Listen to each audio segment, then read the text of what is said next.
Hey, what's going on, guys? It's Beast bringing you another Modern Warfare 3 commentary, playing with my friend Blob on the face-off maps. Going to be using the Spaz 12 mainly and the rocket launcher. So, as you can tell in the intro of this video, I was using the rocket launcher and I shot these guys. Got a double kill pretty much across the map, I'd say. I think this is a ground, I'm pretty sure. I like this map a lot. Blob doesn't have the map pack, so he just has this map and erosion. So I like those two maps, and we kind of switch back and forth. And we tried to play some public matches over the weekend and stuff, and it just wasn't going well. I couldn't really get any public match gameplays from Modern Warfare 3 just because a lot of people were just, I don't know, we kept joining session in progress, and you know how you get those matches where you join session and you're pretty much, there's no way to come back. And then we just had those teammates that don't really play the objective and didn't really, you know, help any. You know, it was just back and forth with that, trying to carry our teammates. And I'm not saying we're like amazing players, but you know, you guys know what I'm talking about, where you get the teammates that just don't really play the objective, and it's difficult to win whenever you have to deal with those people on your team. You know, not being negative, I'm just saying that's how, you know, it's been. I still love Modern Warfare 3 though. It's a really fun game. It can be entertaining, as you know, as long as you find the clean lobby, which is good. You know, you can find a clean lobby pretty easily in this game, and you know, at least still now. But anyways, on to the topic. So I'm going to be talking about the rocket launchers, explosives, kind of like you know, a lot of the stuff that relates to explosives and stuff like that. So let's go ahead and get started. So in Modern Warfare 3, I'll go ahead and talk about this too. This is actually paired with explosives and special grenades, the recon perk. Excuse me, guys, just dealing with that. But the recon perk is, in my opinion, it was very unbalanced.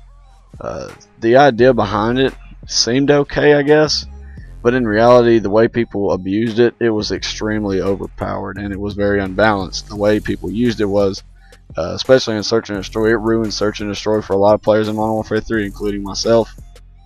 And there's another perk that also ruins Search and Destroy, which I may get into in another commentary. You know, that's another topic for another day.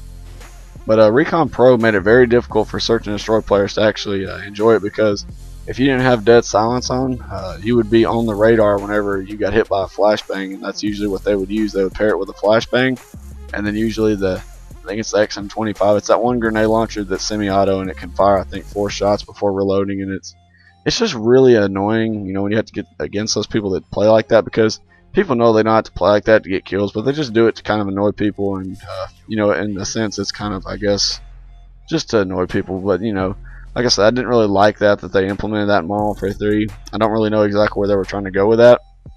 But at the beginning of the Search and Destroy match, people would just chuck their flashbangs, and they would mark the whole team pretty much on the radar for at least 6 seconds. You know, the people that did have dead silence, which is still, there's no way to counter that perk. That's why I don't like it. And then the pro version was, if your bullets hit them, they stay on the radar for either 6 or 12 seconds, depending on if you had dead silence.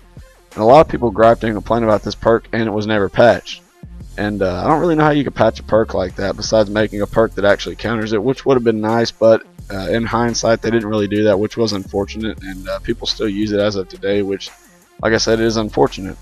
But I guess that does relate to explosives in some sort of way, because people do use the XM25, I believe is what it's called again, to just spam it and kind of tag the enemy, even though it won't necessarily kill them or even hurt them badly. As long as the splash damage hurts them, they're painted on the radar. You know, very frustrating things. And Blast Shield was fairly useless. Not that any of the explosions were extremely powerful in this game, but Blast Shield, I felt as if it didn't really have a place. It just didn't really function any.